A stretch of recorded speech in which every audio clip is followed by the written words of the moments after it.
جب اس نے یہ بات دیکھی کہ یہ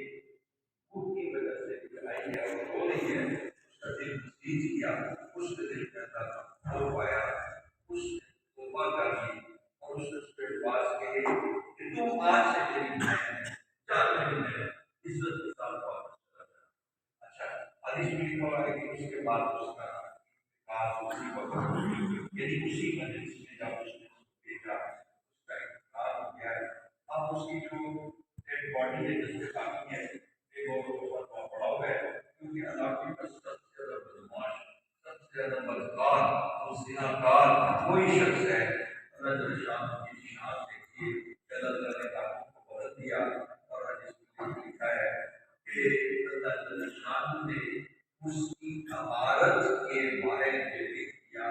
کہ ویسے سارے گناہ سبحان اللہ۔ اور اس کے بعد لوگوں نے اس کو غسل کیا اور اس کا جنازہ جو ہے وہ پڑھایا۔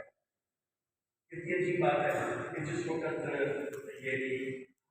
قانون نے موسیٰ علیہ السلام پر کو آپ کو معلوم ہے زنا کا الزام لگایا، تو چونکہ وہ ایک نبوت کے اوپر